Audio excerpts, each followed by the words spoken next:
మిత్రులారా, ఈరోజు ఈ సరూర్ నగర్ గడ్డ మీద తెలంగాణ జనజాతర నిర్వహించి రాబోయే పార్లమెంటు ఎన్నికల్లో చేవెళ్ల పార్లమెంటు నియోజకవర్గం నుంచి డాక్టర్ రంజిత్ రెడ్డి గారిని, ఇబ్రాహీంపట్నం నియోజకవర్గం నుంచి చామల కిరణ్ కుమార్ రెడ్డి గారిని, మల్కాజ్గిరి పార్లమెంటు నియోజకవర్గం నుంచి పట్నం సునీత మహేందర్ రెడ్డి గారిని ఈ ఎన్నికల బరిలో శ్రీమతి సోనియా గాంధీ గారు, శ్రీ మల్లికార్జున్ ఖర్గే గారు, శ్రీ రాహుల్ గాంధీ గారు ఎన్నికల బరిలో దించుతే ఈరోజు వారిని గెలిపించడానికి మన అభిమాన నాయకుడు కన్యాకుమారి నుంచి కశ్మీర్ వరకు 150 రోజులు 4000 కిలోమీటర్లు మండు టెండల్లో మంచు కొండల్లో పాదయాత్ర చేసి తండాలలో గూడాలలో మారుమూల పల్లెల్లో దళితులను, గిరిజనులను, ఆదివాసీలను, బలహీన వర్గాలను, మహిళలను, మైనారిటీలను, విద్యార్థులను, నిరుద్యోగ యువకులను ఉద్యోగాల కోసం, ఉపాధి కోసం జీవన్మరణ సమస్యగా బాధపడుతున్న ప్రతి తాడిత పీడిత జనాలను కలుస్తూ ఈ దేశంలో సమూలమైన మార్పు తీసుకొచ్చి పేద ప్రజలకే తన జీవితాన్ని అంకితం చేసిన మన నాయకుడు రాహుల్ గాంధీ గారు ఈరోజు ఈ సరూర్ నగర్ గడ్డ మీద నుంచి తెలంగాణ సమాజానికి పిలుపు ఇవ్వబోతున్నాడు. తెలంగాణ రాష్ట్రంలో ఉన్న 17 పార్లమెంటు నియోజకవర్గాలలో కనీసం 14 పార్లమెంటు నియోజకవర్గాలను గెలిపించడం ద్వారా ఇండియా కూటమిని దేశంలో ప్రభుత్వాన్ని ఏర్పాటు చేయడానికి వారు కష్టపడుతున్నారు. తెలంగాణ తరఫున వారికి సగర్వంగా వారిని సాదరంగా ఆహ్వానిస్తున్న రాహుల్ గాంధీ గారి కోసం మీరందరూ పెద్ద ఎత్తున చప్పట్లు కొట్టి వారికి స్వాగతం పలకాల్సిందిగా కోరుకుంటున్నా. మిత్రులారా, ఇప్పటి వరకు 17 సార్లు పార్లమెంటు ఎన్నికలు జరిగినాయి. వివిధ సందర్భాలలో వివిధ అంశాల ప్రాతిపదికన ఆనాడు ఎన్నికలు జరిగినాయి. ఒకసారి సంక్షేమం కావచ్చు, ఇంకొకసారి అభివృద్ధి కావచ్చు, ఇంకొకసారి దేశ భద్రత కావచ్చు. కానీ 18వ లోక్సభ ఎన్నికలు మన యొక్క జీవన్ మరణ సమస్య ఈ దేశంలో డాక్టర్ బాబాసాహెబ్ అంబేద్కర్ గారు, మహాత్మా గాంధీ గారు అందించిన రాజ్యాంగమే ఈరోజు ప్రమాదంలో పడ్డది. ఇవాళ రాజ్యాంగం ద్వారా దళితులకు, గిరిజనులకు, ఆదివాసీలకు, బలహీన వర్గాలకు, మైనారిటీలకు ఏ హక్కులు కాంగ్రెస్ పార్టీ ఇచ్చిందో, వాళ్లకు అసైన్మెంట్ పట్టాల ద్వారా భూములు ఇచ్చిందో, ఆదివాసీ పోడు పట్టాల ద్వారా ఆదివాసులకు భూములు ఇచ్చిండ్రో, రిజర్వేషన్ల ద్వారా నిరుద్యోగ యువకులకు ఉద్యోగ ఉపాధి అవకాశాలు కల్పించిండ్రో, ఇవాళ వాటన్నిటిని రద్దు చేసి ఈ దేశం మీద, ఈ సమాజం మీద, ఈ రాజ్యాంగం మీద, ఈ రిజర్వేషన్ల మీద నరేంద్ర మోడీ, అమిత్ షా దాడి చెయ్యాలని ఇవాళ కంకణ బద్దులై బయలుదేరిండ్రు. అందుకే మిత్రులారా, 1980లో జనతా ప్రభుత్వం ఈ దేశంలో సంక్షోభం ఎదుర్కొంటున్నప్పుడు ఆనాడు శ్రీమతి ఇందిరాగాంధీ గారు మన తెలంగాణ నుంచి, మన మెదక్ పార్లమెంటు నియోజకవర్గం నుంచి ఎన్నికల బరిలో దిగి ఆనాడు వాళ్ళందరినీ ఓడించి రాజ్యాంగాన్ని కాపాడి తెలంగాణ ప్రాంతాన్ని అభివృద్ధి చేసిండ్రు. ఆనాడు తుపాకీ తూటాలకు ఇందిరాగాంధీ గారు బలైనప్పుడు వారి ఆఖరి స్వార్థ, చివరి రక్త పట్టు ఈ దేశ పేదల కోసం అంకితం చేసినప్పుడు శ్రీమతి ఇందిరాగాంధీ గారు మన ప్రాంతం, మన గడ్డ, మన తెలంగాణ నుంచే ప్రాతినిధ్యం వహించిండ్రు. ఇవాళ అందుకే ఇందిరాగాంధీ గారి మనవడు తెలంగాణ ప్రదాత సోనియమ్మ కొడుకు మళ్ళీ రాజ్యాంగం ఈరోజు ప్రమాదంలో పడ్డది. అందుకే రాజ్యాంగాన్ని కాపాడడానికి, రిజర్వేషన్లను రక్షించడానికి వారు మళ్ళీ తెలంగాణ గడ్డ మీద నుంచే నరేంద్ర మోడీ, అమిత్ షాలపై యుద్ధం ప్రకటించిండు. ఈ యుద్ధంలో తెలంగాణ బిడ్డలు రాహుల్ గాంధీ గారి పక్కన నిలబడాలి. 60 సంవత్సరాల ఆకాంక్ష, 1200 మంది బిడ్డల ఆత్మ బలిదానాలతో, సోనియమ్మ ఉక్కు సంకల్పంతో ఆంధ్రప్రదేశ్ లో పార్టీ నష్టపోయి కేంద్రంలో అధికారం కోల్పోయి తెలంగాణలో ఒడిదుడుకులు ఎదుర్కొన్న సోనియమ్మ తెలంగాణ రాష్ట్రం ఇచ్చింది. ఆ తెలంగాణ ఇచ్చిన సోనియమ్మ బిడ్డ ఇవాళ మన దగ్గరకు వచ్చిండు.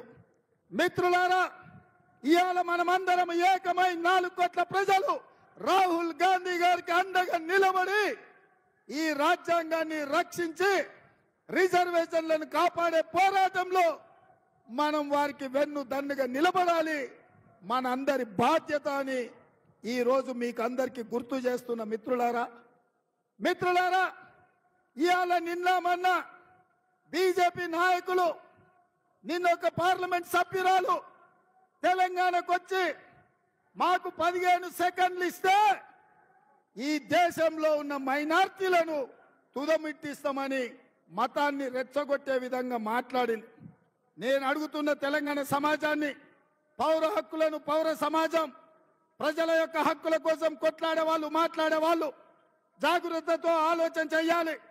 ఈ హైదరాబాద్ రాష్ట్రం 2004 నుంచి 2014లో డాక్టర్ మన్మోహన్ సింగ్ గారి నాయకత్వంలో ఈ హైదరాబాద్ నగరానికి ఔటర్ రింగ్ రోడ్డు, అంతర్జాతీయ ఎయిర్పోర్ట్, ఐటీ కంపెనీలు, ఫార్మా కంపెనీలు, మెట్రో రైలు, కృష్ణా జలాలు, గోదావరి జలాలు ఈ ప్రాంతానికి తరలించి హైదరాబాద్ నగరంలో శాంతి భద్రతలను కాపాడినరు కాబట్టే, మత సామరస్యాన్ని పెంచి పెంపొందించారు కాబట్టే తెలంగాణ రాష్ట్రానికి వేలాది కోట్ల రూపాయల పెట్టుబడులు వచ్చినాయి. లక్షలాది ఉద్యోగాలు తెలంగాణ నిరుద్యోగ యువకులకు వచ్చినాయి. నేను ఇవాళ అడుగుతున్నా, ఈ జంట నగరాలలో ఉండే ప్రజల్ని, చేవెళ్ళ, హైదరాబాద్, సికింద్రాబాద్, మల్కాజ్గిరి ప్రాంతంలో ఉన్న ఓటర్లను ఈ హైదరాబాద్ నగరంలో మళ్ళీ బీజేపీ వాళ్ళు అనుకున్నట్టు మత చిచ్చు రేపి, మత కల్లాలు వాళ్ళు వచ్చి శాంతి భద్రతలు దెబ్బతింటే మనకు పెట్టుబడులు వస్తాయా? మన ఉద్యోగ ఉపాధి అవకాశాలు ఉంటాయా? ఈ పరిస్థితుల్లో మతాన్ని రెచ్చగొట్టి రాజకీయ లబ్ధి పొందాలని, ఎన్నికల్లో గెలవాలని, ఈ దేశాన్ని దోసుకోవాలని బీజేపీ చేస్తున్న ప్రయత్నాన్ని తిప్పికొట్టాల్సిన బాధ్యత ప్రతి ఒక్క తెలంగాణ బిడ్డ మీద ఉన్నది.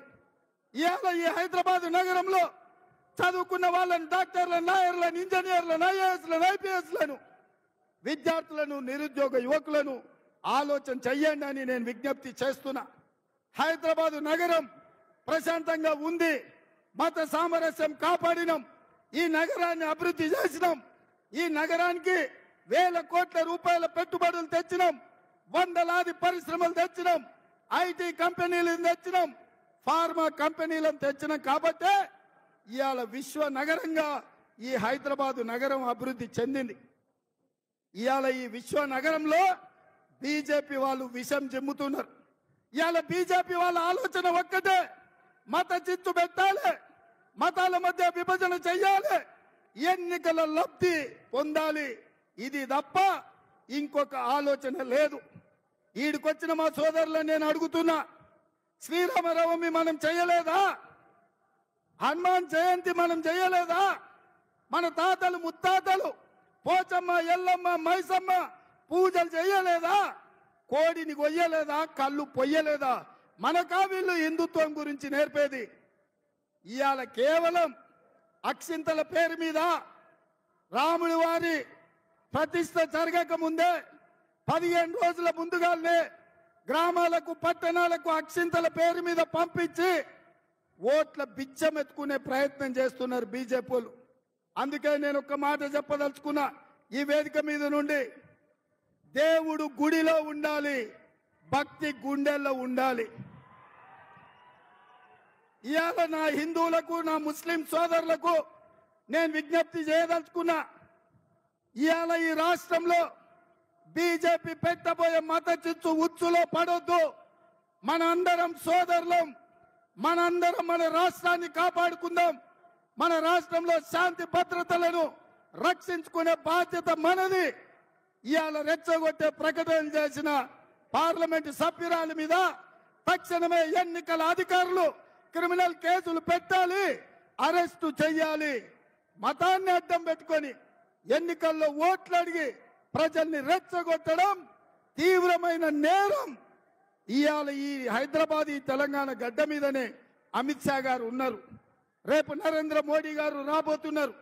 నేను అడుగుతున్న అమిత్ షా నరేంద్ర మోడీని, మీ పార్లమెంట్ సభ్యురాలు, మీ పార్టీ నాయకురాలు 15 సెకండ్ల సమయం ఇస్తే ఈ దేశంలో కోట్లాది మంది ప్రజల్ని అంతు చూస్తామన్నారు. మీరు సమర్థిస్తున్నారా? మీరు శిక్షిస్తారా? ఒకవేళ మీరు సమర్థించకపోతే తక్షణమే మీ పార్టీ నుంచి బహిష్కరించండి. ఇవాళ కాంగ్రెస్ పార్టీ చెబుతుంది, దేవుడు గుడిలో ఉండాలి, భక్తి గుండెల్లో ఉండాలి. పోలింగ్ బూత్ లో బీజేపీలు బిచ్చమెత్తుకున్నట్లు ఓట్లు కొల్లగొట్టాలని ఏదైతే ఆలోచన చేస్తుండ్రో ఇది దుర్మార్గమైన ఆలోచన. అందుకే మిత్రులారా, బీజేపీని తిప్పి కొట్టాలి, బీజేపీని ఎన్నికల్లో ఓడించాలి. ఇవాళ ఆనాడు సోనియమ్మ ఖమ్మంలో ఉక్కు కర్మాగారం ఇచ్చింది, కానీ బీజేపీ మాత్రం మనకు గాడిద గుడ్డిచ్చింది. వరంగల్లో రైల్వే కోచ్ ఫ్యాక్టరీ సోనియమ్మ మనకిస్తే నరేంద్ర మోడీ గాడిద గుడ్డిచ్చిండు మనకు. ఇవాళ ఐటీఐఆర్ కారిడార్ సోనియమ్మ మనకిస్తే నరేంద్ర మోడీ గాడిద గుడ్డిచ్చిండు. అందుకే మిత్రులారా, ఇవాళ మిమ్మల్ని అడగదలుచుకున్నా, మీరు నాతో పాటు నేను బీజేపీ ఏమిచ్చిందంటే గాడిద గుడ్డిచ్చిందని మీరు అనాలి. మోడీ ఏం తెచ్చిందంటే గాడిద గుడ్డు అని మీరు అనాలి. సిద్ధమేనా? సిద్ధమేనా? సిద్ధమేనా? సిద్ధమేనా? బీజేపీ ఏమిచ్చింది? నరేంద్ర మోడీ ఏం తెచ్చిండు? బీజేపీ ఏమిచ్చింది? నరేంద్ర మోడీ ఏం తెచ్చిండు? మరి మిత్రులారా, గాడిద గుడ్డిచ్చిన బీజేపీకి కర్రు గాల్చి వాత పెట్టాల్సిన బాధ్యత మన అందరి మీద ఉన్నది. మన నగరాన్ని కాపాడుకొని, మత సామరస్యాన్ని కాపాడుకొని, ఈ నగరంలో పెట్టుబడులు తెచ్చి ఈ నగరాన్ని విశ్వ నగరంగా చేసే బాధ్యత కాంగ్రెస్ పార్టీ తీసుకుంటుంది. ఇవాళ బీజేపీకి ఓటేస్తే రాజ్యాంగాన్ని మార్చడానికి ఓటేసినట్టే. బీజేపీకి ఓటేస్తే ఎస్సీ ఎస్టీ బీసీ రిజర్వేషన్లను రద్దు చేసినట్టే. అదే కాంగ్రెస్ పార్టీ రాహుల్ గాంధీ గారి నాయకత్వానికి ఓటేస్తే రాజ్యాంగాన్ని రక్షించడానికి ఓటేసినట్టు, రిజర్వేషన్లను పెంచడానికి ఓటేసినట్టు. అందుకే మీరందరూ, మనమందరం రాహుల్ గాంధీ గారి నాయకత్వంలో పని చేయడానికి, కాంగ్రెస్ పార్టీని గెలిపించడానికి మనందరం సిద్ధం కావాలి. మీరందరు సిద్ధమేనా? సిద్ధమేనా? గట్టిగా, ఇంకా గట్టిగా, ఇంకా గట్టిగా ఢిల్లీకి వినిపించాలి. ఢిల్లీ మోడీ గుండెలు ఎదరాలి. సిద్ధమేనా? సిద్ధమేనా? సిద్ధమేనా? సిద్ధమేనా? జై కాంగ్రెస్, జై జై కాంగ్రెస్. హస్తం గుర్తుకే, హస్తం గుర్తుకే. చేవెళ్ల పార్లమెంటు నుంచి డాక్టర్ రంజిత్ రెడ్డి గారు మన అభ్యర్థి. భువనగిరి పార్లమెంట్ నియోజకవర్గం నుంచి చామల కిరణ్ కుమార్ రెడ్డి గారు మన అభ్యర్థి.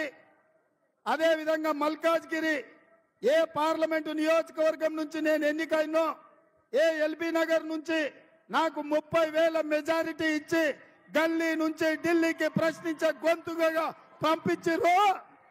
ఆ పార్లమెంటు నుంచి పట్నం సునీత మహేందర్ రెడ్డి గారు అభ్యర్థులు. ఈ ముగ్గురిని అత్యధిక మెజారిటీతో గెలిపించాల్సిందిగా మీకందరికి విజ్ఞప్తి చేస్తూ మీ అందరి దగ్గర సెలవు తీసుకుంటున్న మిత్రులారా, జై కాంగ్రెస్. ధన్యవాదాలు మిత్రులారా. ఇప్పుడు మన భారత అఖండత గురించి భారత ప్రధానిగా కావడానికి కన్యాకుమారి నుంచి కాశ్మీర్ వరకు భారత్ జోడో యాత్ర నా యాత్రతో భారతదేశాన్ని ఒక ఉన్నతమైన దేశంగా తీర్చిదిద్దడానికి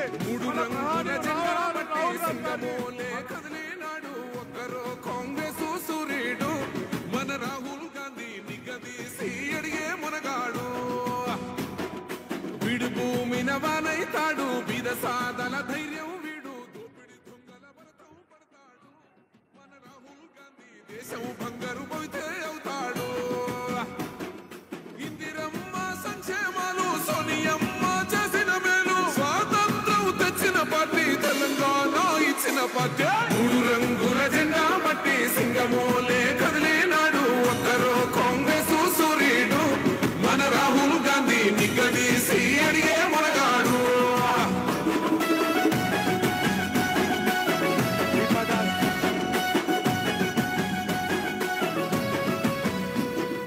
ఇంటింటికి మేలే दीपादास मुंशी जी, रेवंत रेड्डी जी, उत्तम रेड्डी जी, मधु याक्षी जी, महेंद्र रेड्डी जी, माल रेड्डी रंगा रेड्डी जी,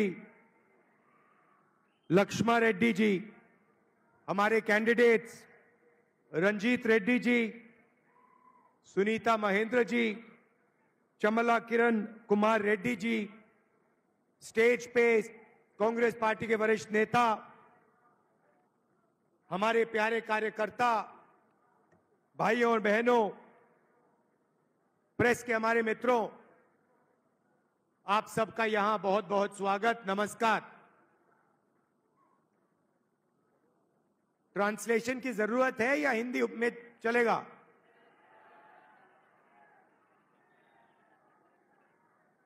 ट्रांसलेशन।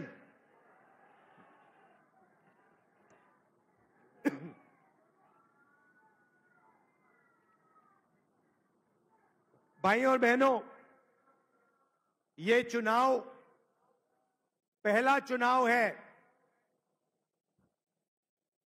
जहां बीजेपी ने, आरएसएस ने साफ कह दिया है कि अगर वो चुनाव जीतेंगे तो हिंदुस्तान का संविधान जो है उसे बदल देंगे और उसे रद्द कर देंगे, खत्म कर देंगे। भाइयों और बहनों, ये हिंदुस्तान का संविधान कोई मामूली किताब नहीं है। ये हिंदुस्तान के गरीब लोगों की आवाज है, उनके दिल की धड़कन है, उनके अधिकार ये कॉन्स्टिट्यूशन उनको देता है। बीजेपी के नेता जब कॉन्स्टिट्यूशन को रद्द करने की बात करते हैं, कॉन्स्टिट्यूशन को बदलने की बात करते हैं, तो वो सिर्फ गरीब जनता पे नहीं, देश की आत्मा पर आक्रमण कर रहे हैं। भाइयों और बहनों, अगर आपको रिजर्वेशन मिला तो इस किताब ने, इस संविधान ने आपको रिजर्वेशन दिया।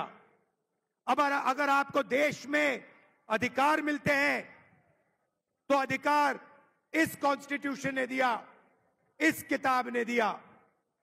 इसके लिए अंबेडकर जी, महात्मा गांधी, जवाहरलाल नेहरू लड़े थे, सालों जेल गए, अपना खून पसीना दिया, और अब बीजेपी के लोग सोचते हैं कि उनके काम को, उनके कर्मों को नष्ट किया जा सकता है। मैं स्टेज से आपको कहना चाहता हूं, दुनिया में कोई भी शक्ति इस कॉन्स्टिट्यूशन को रद्द नहीं कर सकती है। ये कॉन्स्टिट्यूशन की रक्षा कांग्रेस पार्टी, रेवंत रेड्डी, राहुल गांधी, खड़गे जी, सारे के सारे मिलके करेंगे। देश की जनता करेगी, देश के पिछड़े लोग, देश के दलित, देश के आदिवासी, देश के किसान, देश के मजदूर सब करेंगे। भाइयों और बहनों, पिछले 10 सालों में नरेंद्र मोदी ने 22 लोगों के लिए सरकार चलाई है। अदानी, अंबानी जैसे लोगों के लिए उन्होंने सब कुछ किया। देश की जनता के लिए, किसानों के लिए, मजदूरों के लिए नरेंद्र मोदी जी ने थोड़ा सा काम नहीं किया। भाइयों और बहनों, आप हैरान हो जाओगे, नरेंद्र मोदी जी ने 22-25 लोगों का 16 लाख करोड़ रुपया कर्जा माफ किया है। 24 साल का मनरेगा का पैसा उन्होंने 22 लोगों को दिया। कांग्रेस पार्टी ने मन बना लिया है, खारगे जी ने, सोनिया जी ने, मैंने, रेवंत रेड्डी जी ने, तेलंगाना के सब नेताओं ने मन बना लिया है कि अगर बीजेपी 22 अरबपति तैयार कर सकती है तो कांग्रेस पार्टी करोड़ों लाखपति तैयार कर सकती है। भाइयों और बहनों, चुनाव के एकदम बाद जैसे ही हमारी सरकार आएगी, हिंदुस्तान के सारे गरीब परिवारों की लिस्ट बनेगी। सारे के सारे नाम, तेलंगाना के गरीब लोगों के नाम, उत्तर प्रदेश, महाराष्ट्र, मध्य प्रदेश, सारे प्रदेशों में जो भी गरीब परिवार हैं उनके नाम की लिस्ट बनाई जाएगी और हर परिवार में से एक महिला का नाम चुना जाएगा और उस महिला के बैंक अकाउंट में कांग्रेस पार्टी, इंडिया गठबंधन की सरकार साल का 1 लाख रुपया डाल देगी। आप सोचिए, महीने का 8,500 रुपए, साल का 1 लाख रुपए। इस पैसे से हिंदुस्तान के गरीब परिवारों की जिंदगी बदल जाएगी। स्वास्थ्य, शिक्षा, जो भी आप करना चाहते हो आप इस पैसे से कर पाओगे। भाइयों और बहनों, पैसे की कोई कमी नहीं है। नरेंद्र मोदी जी ने अरबपतियों को यह पैसा दिया। हम अब हिंदुस्तान के किसानों को, मजदूरों को, बेरोजगार युवाओं को और सबसे गरीब परिवारों को यह पैसा देने जा रहे हैं। 8,500 रुपए महीने के खटाखट आपके बैंक अकाउंट पे जाएंगे। आप देखना, ये प्रेस वाले कहेंगे ये क्या हो रहा है, गरीबों की आदत बिगाड़ी जा रही है। मैं इनको याद दिलाना चाहता हूं, जब नरेंद्र मोदी जी ने 16 लाख करोड़ रुपया अरबपतियों का माफ किया, तब आपने एक शब्द नहीं कहा, तब अरबपति की आदत नहीं बिगाड़ी जा रही थी। मगर जब कांग्रेस पार्टी गरीबों को पैसा देती है तो मीडिया के सब लोग कहते हैं गरीबों की आदत बिगड़ रही है। अब आपको जो कहना है कहिए, आप अदानी के लोग हो, हमें जो करना है हम करने जा रहे हैं। गरीबों के खाते में हम करोड़ों रुपए डालने जा रहे हैं। भाइयों और बहनों, किसानों को अनाज के लिए, शुगर केन के लिए, कपास के लिए सही दाम नहीं मिलता। नरेंद्र मोदी काले कानून लाए, उनका धन उनसे छीनने की कोशिश की। हम किसानों के लिए जबरदस्त काम करने जा रहे हैं। मैनिफेस्टो में हमने 2 वायदे किए हैं। पहला वायदा, जैसे ही हमारी सरकार आएगी किसानों का हम कर्जा माफ करेंगे। दूसरा वायदा, किसानों को कानूनी minimum support price Congress party की सरकार देने जा रही है। आपके अनाज के लिए, धान के लिए, गन्ने के लिए, शुगर केन के लिए आपको मिनिमम प्राइस कानून के मुताबिक मिलेगी और वो दिन गायब हो जाएंगे जब आपको अपनी मेहनत के पैसे नहीं मिलेंगे। भाइयों और बहनों, नरेंद्र मोदी ने बेरोजगारों की लाइन लगा दी है। करोड़ों युवाओं को नोटबंदी से, गलत जीएसटी से, अग्निवीर योजना से उन्होंने बेरोजगार बनाया। इसीलिए हम एक नया कानून ला रहे हैं, अप्रेंटिसशिप का अधिकार। अमीर घर के परिवार अपने बच्चों को अप्रेंटिसशिप करवाते हैं। 6 महीने की 1 साल की नौकरी होती है, उनकी ट्रेनिंग होती है और अंत में उनको पैसा मिलता है। यह मौका हिंदुस्तान के बेरोजगार युवाओं को नहीं मिलता। इसलिए हमने निर्णय लिया है कि हम हिंदुस्तान के सारे ग्रेजुएट्स को, डिप्लोमा होल्डर्स को, कॉलेज ग्रेजुएट, यूनिवर्सिटी ग्रेजुएट्स को अप्रेंटिसशिप का अधिकार देने जा रहे हैं। सारे के सारे युवा, बेरोजगार युवा हाथ उठा के सरकार से रोजगार मांग पाएंगे और सरकार को ये रोजगार देना ही पड़ेगा। रोजगार प्राइवेट सेक्टर में, पब्लिक सेक्टर में, सरकारी ऑफिसेज में, सरकारी यूनिवर्सिटीज, कॉलेजेस, सरकारी स्कूल्स में, सरकारी अस्पतालों में दिया जाएगा। 1 साल की नौकरी मिलेगी, पहली नौकरी पक्की होगी, सबसे बेहतरीन ट्रेनिंग मिलेगी और 1 लाख रुपए साल के बैंक अकाउंट में, हिंदुस्तान के करोड़ों युवाओं के बैंक अकाउंट में जाएंगे। 8,500 रुपए महीने के खटाखट खटाखट खटाखट खटाखट। मजदूरों को आज मनरेगा में 250 रुपए मिलता है। हम मनरेगा के मजदूरों को 400 रुपए देने जा रहे हैं। और जो आशा और आंगनवाड़ी में काम करती हैं, उन महिलाओं को मैं कहना चाहता हूं, जो भी आपकी आज आमदनी है उसको हम दुगना करने जा रहे हैं। इंडिया की सरकार आपकी आमदनी को दुगना करने जा रही है। भाइयों और बहनों, नरेंद्र मोदी जी ने चुने हुए लोगों के लिए काम किया।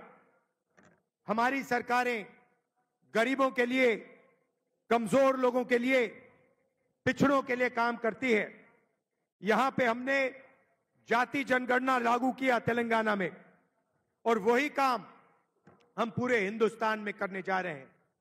जाति जनगणना से हिंदुस्तान के गरीब लोगों को, पिछड़ों को, दलितों को, आदिवासियों को, गरीब जनरल कास्ट को, माइनॉरिटीज को अपनी भागीदारी के बारे में, अपनी आबादी के बारे में पता लग जाएगा। क्रांतिकारी कानून है। इसके बाद हिंदुस्तान की राजनीति हमेशा के लिए बदल जाएगी, क्योंकि हिंदुस्तान की जनता को सच्चाई पता लग जाएगी। भाइयों और बहनों, रेवंत जी ने और हमारी तेलंगाना की टीम ने तेलंगाना में जबरदस्त काम किया है।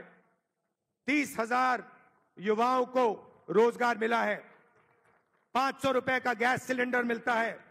चेउता योजना में 10 लाख रुपए का हेल्थ इंश्योरेंस दिया है। महिलाओं को बस में फ्री में जाने का मौका मिला है और 200 यूनिट फ्री बिजली के हम देते हैं। जैसे ही हम तेलंगाना में काम कर रहे हैं, वैसे ही हम हिंदुस्तान में काम करेंगे। और जितना भी पैसा इन्होंने अरबपतियों को दिया है, उतना पैसा हम हिंदुस्तान के और तेलंगाना के गरीब लोगों को देंगे। भाइयों और बहनों, रात का समय है, आप दूर दूर से आए। मैं आपको दिल से धन्यवाद करना चाहता हूं और आपसे कहना चाहता हूं, हमारे यहां जो उम्मीदवार हैं उनको आप भारी बहुमत से जिताइए। भारी बहुमत से जिताकर आप उनको लोकसभा में पहुंचाइए। लोकसभा में वो आपकी आवाज उठाएंगे, आपकी रक्षा करेंगे और इंडिया की सरकार बनाकर गरीबों की, कमजोरों की, पिछड़ों की, दलितों, आदिवासियों की सरकार हम बनाने जा रहे हैं। आप सबका दिल से बहुत बहुत धन्यवाद। नमस्कार। जय हिंद, जय तेलंगाना।